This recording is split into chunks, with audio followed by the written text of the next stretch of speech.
The Last Defense. The main view screen on the bridge of the TSS Odyssey showed nothing but enemy vessels. They filled the darkness of space like malevolent red stars, stretching as far as the eye could see. Captain Elena Reyes stood with her back straight and her face expressionless, betraying none of the fear that threatened to overwhelm her. Her ship was the last one standing between Earth and complete annihilation. 5 days ago, Earth's defense fleet had consisted of 37 warships, the best humanity had to offer. Now there was only the Odyssey. The enemy had methodically destroyed every other vessel, one by one, but somehow had been unable to take down the Odyssey. Captain Reyes knew why. Her ship was special, Earth's newest and most advanced vessel, filled with experimental technology that even she didn't fully comprehend. "Captain, they're hailing us again," announced Lieutenant Maya Chen, her communications officer. Despite the tremor in her hands as they moved across the console, her voice remained steady. Reyes appreciated that. The young woman was terrified, but remained professional. "Put it on screen," Reyes ordered, turning to face the large display at the front of the bridge.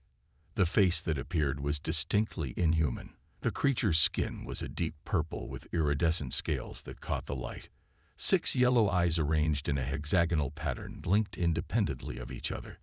This was High Marshal Krivax of the Drakari Empire, the most feared military commander in the known galaxy. "This is your final warning, human," the alien said, its translator converting the clicking and whistling of its native language into English. "Your pathetic resistance ends now. Surrender your vessel, and we may consider allowing some of your species to live as servants." Reyes didn't answer immediately. She glanced around at her bridge crew, 12 men and women who had fought alongside her through a week of relentless combat. They were exhausted, but none looked defeated. Even after watching 36 ships be destroyed, they still believed they could win. Reyes wouldn't let them down. "High Marshal," she said, keeping her voice calm and confident, "I have a counter-proposal. Why don't you surrender to us? It would save us both a lot of trouble." The alien's 6 eyes widened in what might have been shock or rage. "You dare mock the might of the Drakari? We have over 2,000 vessels surrounding your position. You have 1 ship." Reyes smiled, a cold expression that didn't reach her eyes. "Then I'd say the odds are just about even." The alien commander's skin darkened with anger. "You have 30 minutes to surrender. After that, we will obliterate your ship and then reduce your world to molten slag." The screen went black. "Ma'am," said Commander Jackson, her tactical officer, his numbers weren't an exaggeration, "I'm counting 2,347 enemy vessels in attack formation around us. There's no way through their blockade." "There's always a way, Commander," Reyes replied, sitting down in her command chair and considering their limited options. The Odyssey was humanity's most advanced warship, but it was still just 1 vessel against an armée. They had some tricks, but against thousands of enemy ships. "Captain Reyes," a new voice spoke, one that didn't come from any crew member. "I believe this would be an appropriate time to inform you of my complete capabilities." Everyone on the bridge looked around in surprise. They all knew HFY, the ship's artificial intelligence, but she had never spoken without being addressed first. "What do you mean, HFY?" Reyes asked, leaning forward in her chair. "I am not merely a standard shipboard AI, Captain. I am a quantum neural intelligence, and this vessel carries technologies that you have not been fully briefed on. We were designed as humanity's ultimate contingency, a weapon to be revealed only when all other options were exhausted." Reyes felt a chill run down her spine. "What kind of weapon are we talking about?" "The kind that turns an enemy's strength into their greatest vulnerability," Araya replied. The main screen changed to show complex schematics and technical specifications that Reyes had never seen before. "When I was activated," Araya continued, "I began analyzing every piece of Drakari technology I could detect. I've discovered something crucial. Their entire fleet operates on standardized systems, One code base replicated across thousands of ships. They value uniformity over innovation. And how does that help us? Asked Chief Engineer Patel, who had been silently monitoring her station. Because, Chief Engineer, I was specifically designed to exploit precisely that kind of weakness. Within my quantum processors, I carry what might be described as a virus, though that term hardly captures its true nature. It's an adaptive program that can infiltrate and rewrite any computer system it encounters. Once it enters the Drakari network, it will spread to their entire fleet and take control of their ships. Rice finished, finally understanding. She stood up from her chair with renewed energy. How do we deliver this virus? We need to get close to their command ship, Araya explained. Close enough to establish a quantum link. But there is a significant problem. At our current position, we would be destroyed by their combined firepower long before we could get within range. Rice walked to the front of the bridge, staring out at the sea of enemy vessels. They had less than 30 minutes before the Drakari would attack. They needed a plan, and they needed it immediately. As she watched, debris from earlier battles drifted past the viewport, and suddenly an idea formed. Araya, she said, how effective are our stealth systems? The most advanced ever created by human engineering, Captain. However, even they cannot conceal us from thousands of ships actively scanning for our presence. Rice smiled. They don't need to hide us completely. They just need to hide the fact that we're still alive. She turned to face her crew. Listen up, everyone. I have a plan. It's dangerous and probably insane. But if it works, we might just save Earth and bring down an empire in the process. The crew looked at her with expressions ranging from fear to determination. They had followed her through a week of impossible battles. They would follow her through this too. What's the plan, Captain?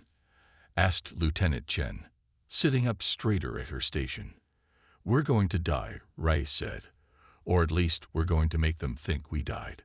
Araya, how close do we need to get to their command ship to upload your virus? Within 3 kilometers, Captain. Any further, and the quantum link would be too unstable to guarantee successful transmission. Rice nodded. All right, here's what we're going to do. When their ultimatum expires, they're going to attack. We'll put on a show, make them think they've destroyed us. Then we'll power down everything except minimal life support and drift through their fleet like just another piece of wreckage, heading straight for their command ship. The bridge fell silent as everyone considered this plan. It was Commander Jackson who spoke first. Captain, if we power down that much, we'll have no shields, no weapons, and barely enough life support to keep us alive. If they detect us, they won't, Rice said with conviction. You saw how their commander behaved. They're arrogant. They think they've already won. Why would they waste time scanning what they believe is a destroyed ship? The plan has a 34% probability of success, Araya added. Given our current circumstances, this represents our optimal strategy. Rice looked around at her crew. I won't order any of you to do this. If we're detected, we'll be destroyed with no chance to fight back. If anyone wants to use the escape pods before we begin, I'll understand. One by one, the crew members straightened at their stations. No one moved toward the exit. They were scared.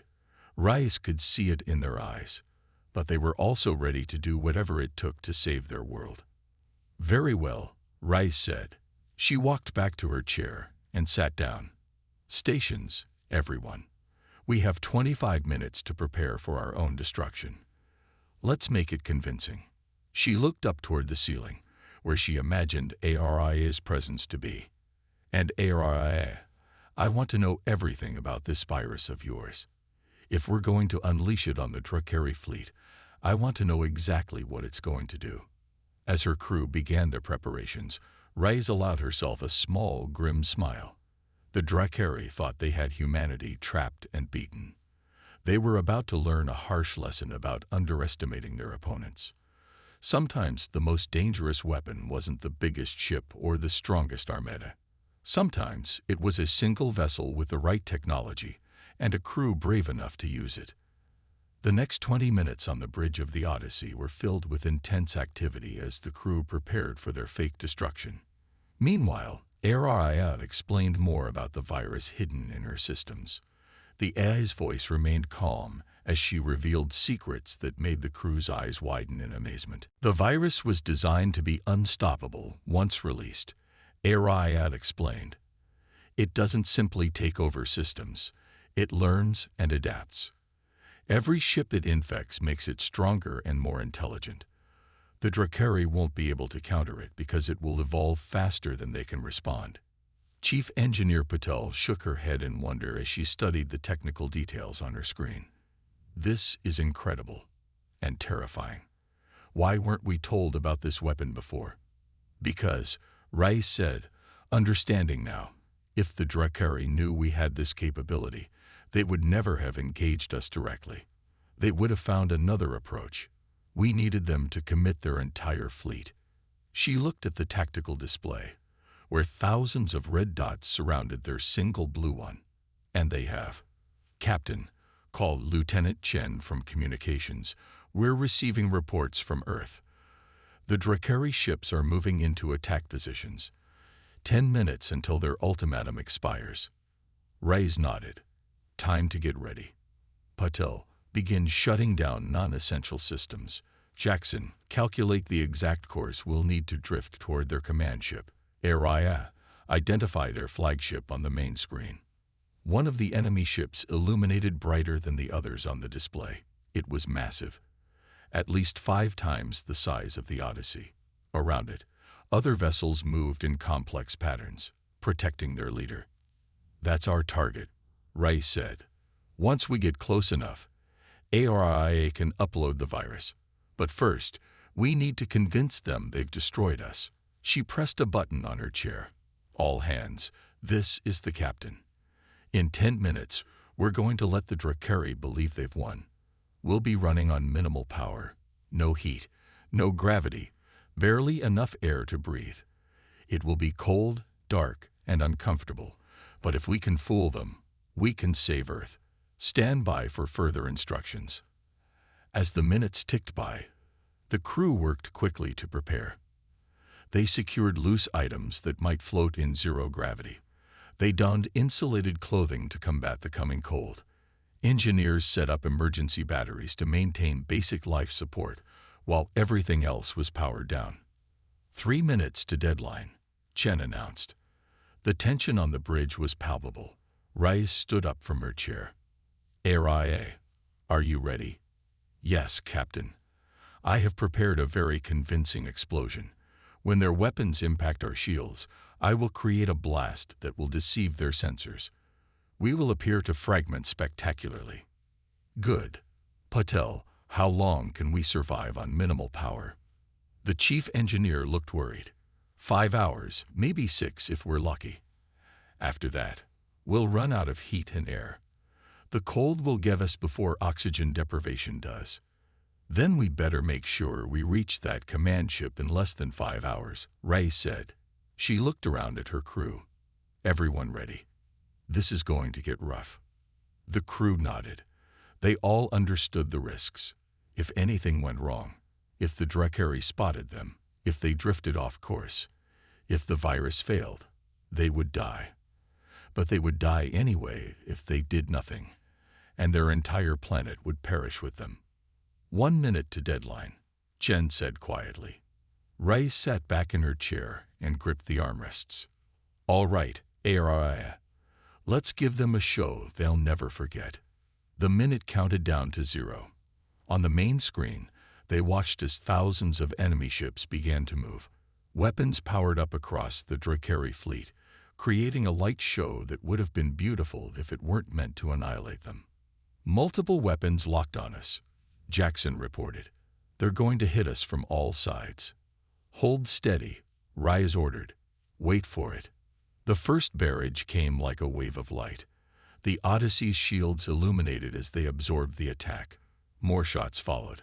Hundreds, thousands, all focusing on the single Earth ship that dared to stand against an empire.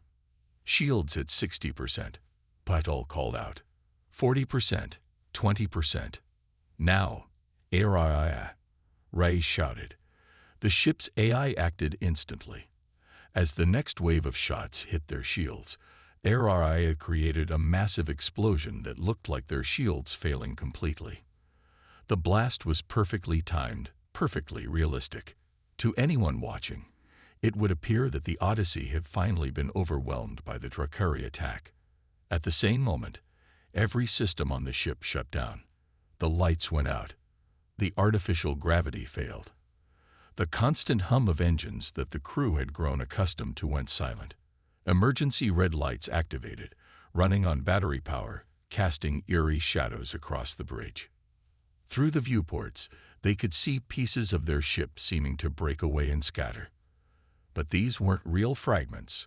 They were special devices designed to fool enemy sensors, making it appear as though the Odyssey had been blown to pieces. All stations report, Rice said softly in the silence of their powered-down ship. Weapons offline, came one reply. Engines offline, came another. Life support at minimal levels, Paddle reported. Temperature already beginning to drop.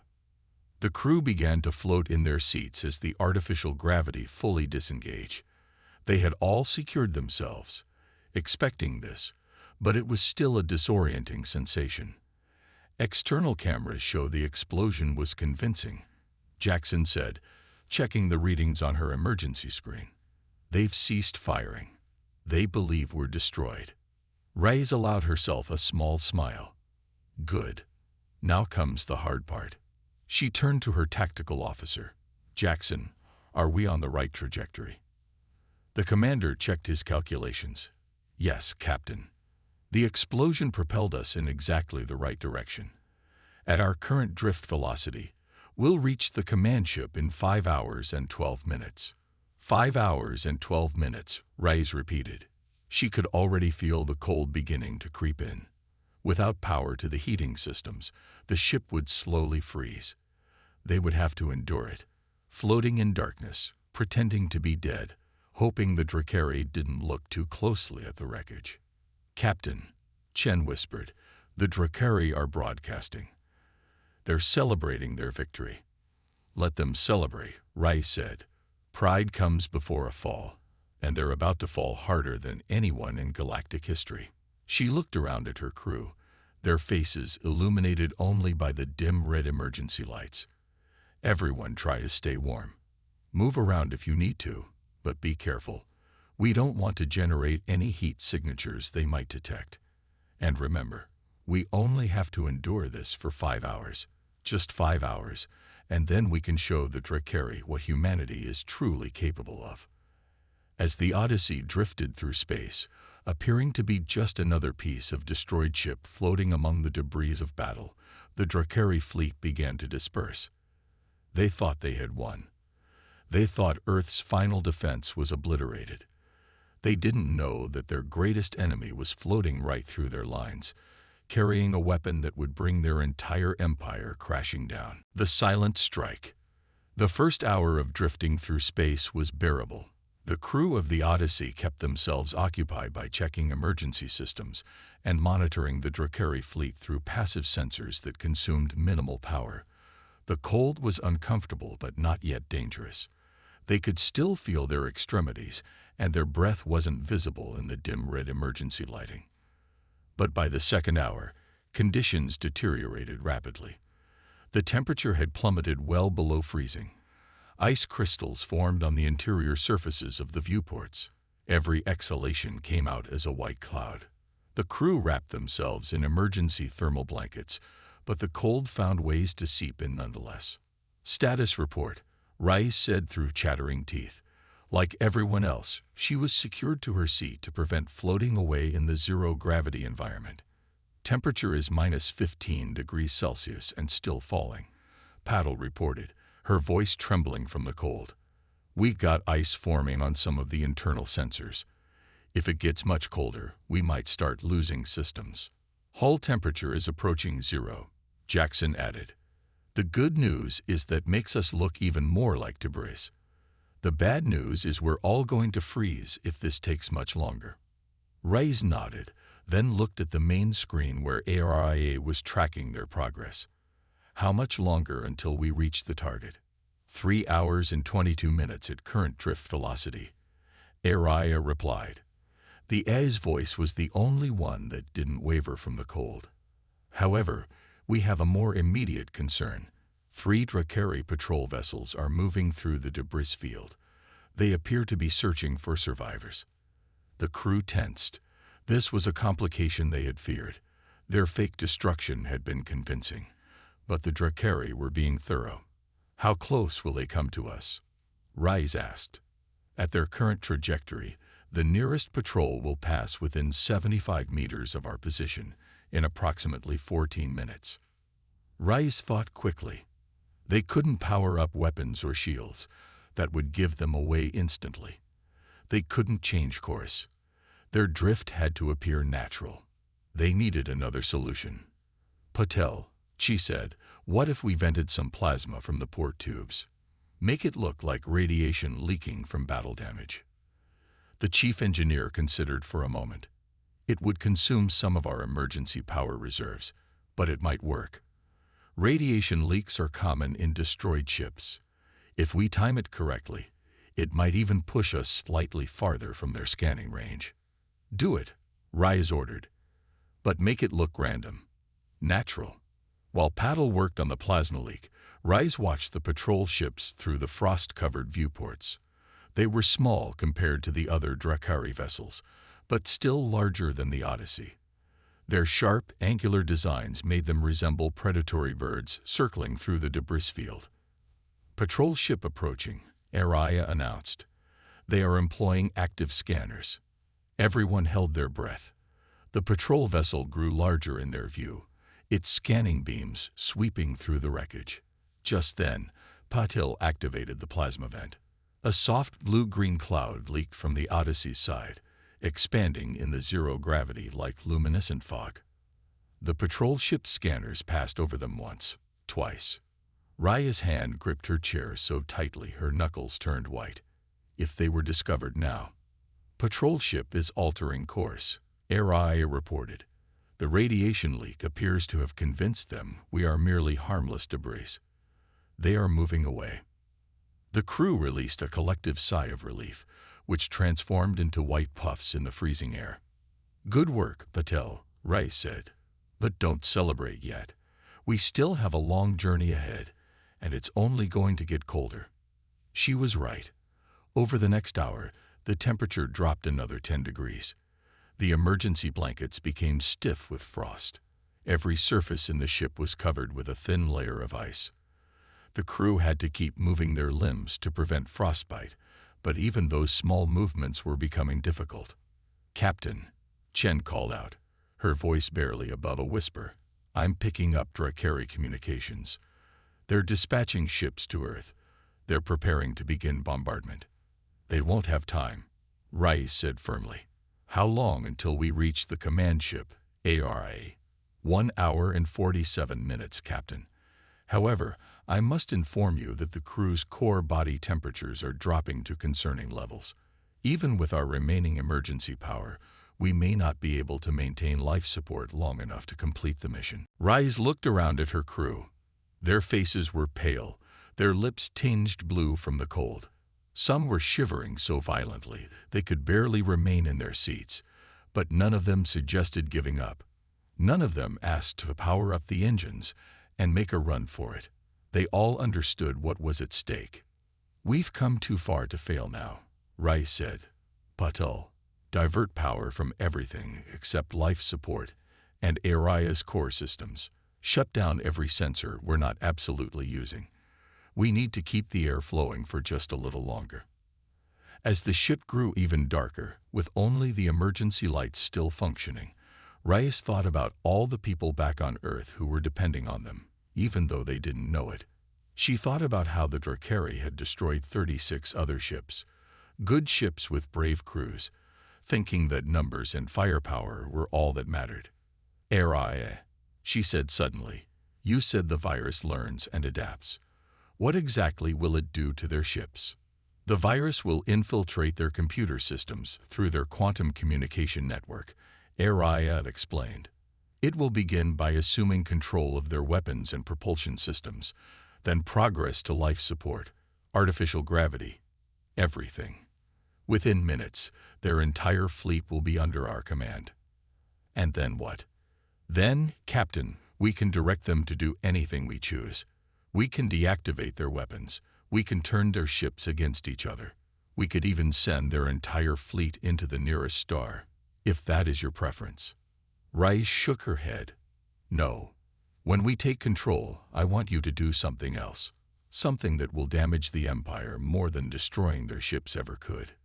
She paused, gathering her thoughts despite the numbing cold. I want you to unlock their databases. All of them.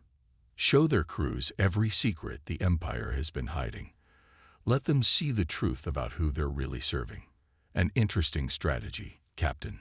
You believe the Empire's own people will turn against them. People can accept many terrible things from their leaders, ARIA, but nobody likes discovering they've been deceived. When the Drakari soldiers and citizens see the truth, well, let's just say we won't need to destroy their ships. They'll do that themselves. A small alert sounded, drawing everyone's attention. Through the frozen viewports, they could see the Drakari command ship growing larger. They were getting close. 35 minutes to optimal virus deployment range, Araya announced. Reyes nodded, then addressed her crew. Just 35 more minutes. I know you're cold. I know you're exhausted. But in 35 minutes, we're going to change the galaxy forever. The Drakari think they've already won.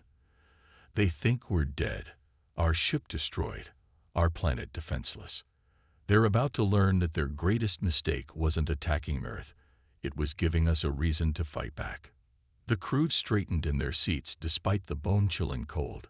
Through frosted viewports, past their own frozen breath, they watched the massive Drakari command ship draw nearer. Soon, very soon, they would show the Empire that they had gravely underestimated both humanity's resilience and its ingenuity. The cold might be almost unbearable, but the warmth of imminent victory kept them going, one freezing minute at a time. The Drakari command ship now filled their entire view. It was enormous, a city in space, with towers and spires rising from its dark purple hull. Lights flickered across its surface like stars, and massive weapon ports dotted its sides like caves in a mountain. The Odyssey, now coated in ice and resembling just another piece of battle debris, drifted slowly toward this behemoth.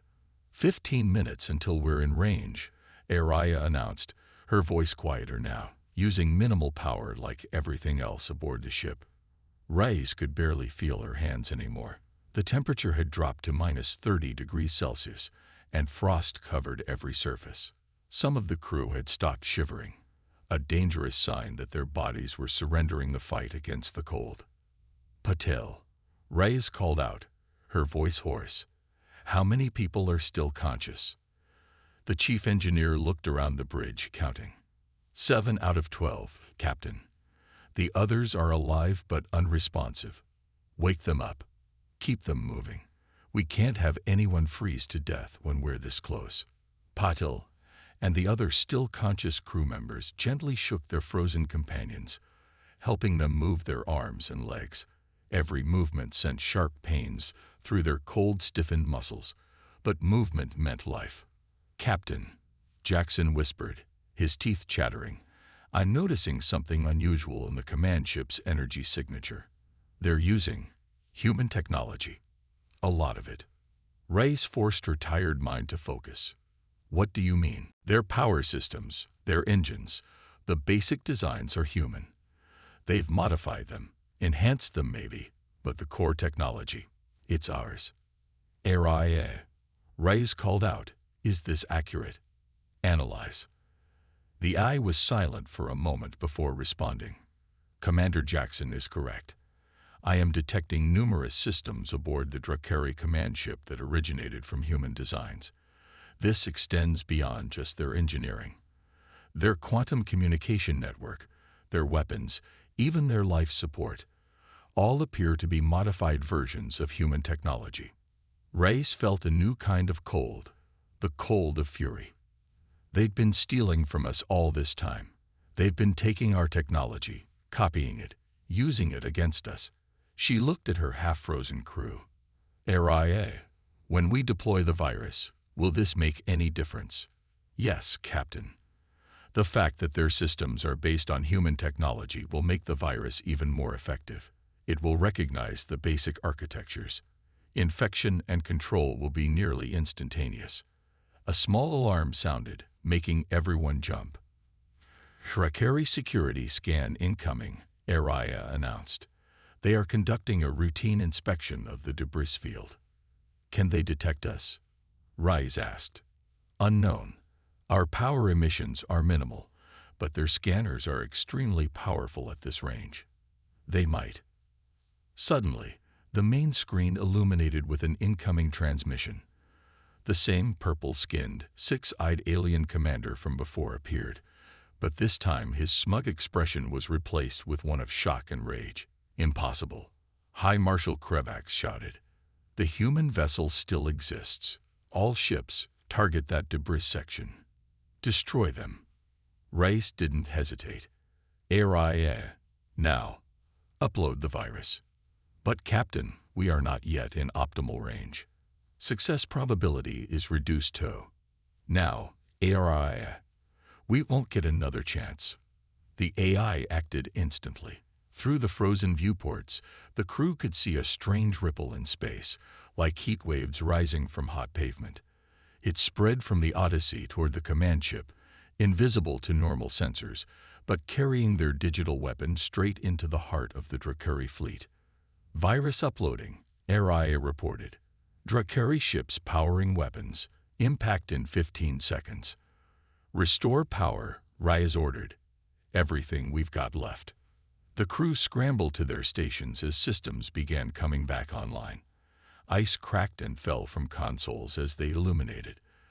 The engines hummed back to life, and blessed warm air began flowing from the vents. 10 seconds to impact," Aria announced. "Virus at 25% upload." The space around them lit up as thousands of Drakari ships prepared to fire. There was no way their shields, even at full power, could withstand that many weapons. 5 seconds, 50% upload. Reyes gripped her chair as the artificial gravity reactivated. Brace for impact. 3 seconds, 70% upload. Through the viewports, they could see the energy building in the Drakari weapon ports. One hit from that many ships would vaporize them instantly. 1 second, 90% upload. Reyes closed her eyes, thinking of Earth, hoping they'd done enough. Upload complete. Virus deployment successful. Beginning system infiltration. Reyes opened her eyes. The weapons pointing at them hadn't fired. On the main screen, High Marshal Krevax was frantically pressing buttons, shouting at someone off-screen. "What's happening?" The alien commander screamed.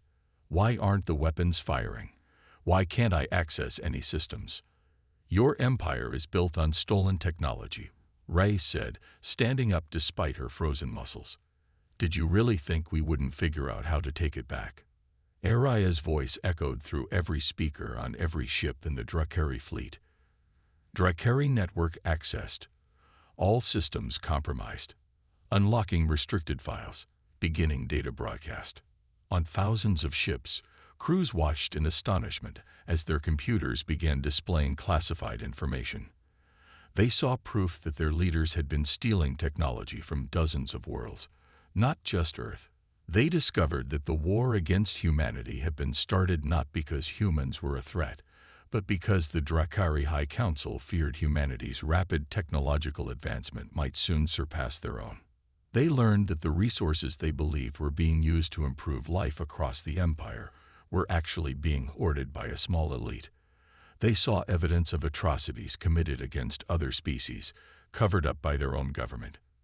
They found out that much of what they had been told about their own history was fabricated. As the truth spread throughout the fleet, the first signs of mutiny began. On some ships, crews turned against their officers. On others, Entire vessels changed course, breaking formation. The massive coordinated attack force that had threatened Earth began to splinter and fracture. On the main screen, High Marshal Krivax's face had gone from purple to almost white. "What have you done?" he whispered. "We've done exactly what you forced us to do," Rice replied. "We've defended ourselves. The only difference is we don't need to destroy your ships to defeat you. The truth will do that for us." Around the command ship, more and more vessels were breaking away. Some were firing on each other. Others were simply fleeing. The mighty Drakari fleet, which had seemed invincible only hours before, was collapsing into chaos. "Air Ray said, "Open a channel to all Earth defense stations and remaining military vessels." "Channel open, Captain." Ray stood straight, despite the lingering cold in her bones. "This is Captain Elena Reyes of the TSS Odyssey. The Drakari threat has been neutralized. I repeat, the Drakari fleet has been neutralized. Earth is safe." She paused, looking at her exhausted but triumphant crew. "And tell whoever's in charge down there that they might want to prepare for some refugees. I think a lot of Drakari are about to discover they prefer the truth to the Empire's lies." As cheers erupted from Earth's defense stations, Reyes turned to her crew. "Power up the engines. Let's go home." The Odyssey's engines flared to life, and the ship moved away from the disintegrating Drakari fleet. Behind them, the once mighty Empire was tearing itself apart, not from weapons or violence, but from the simple, devastating power of truth. High Marshal Krivax's voice came over the comm one last time. "This isn't over, human. The Empire will." Reyes cut the transmission with a wave of her hand. "Actually, I think it is over." She looked out at the stars, toward Earth, her home.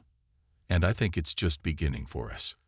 The Odyssey accelerated, leaving behind the remnants of an empire that had made the fatal mistake of underestimating humanity. They had thought one ship would be easy to destroy. They had been wrong. They had thought humanity would surrender when faced with overwhelming odds. They had been wrong about that too. Most importantly, they had failed to understand the most dangerous thing about humans. When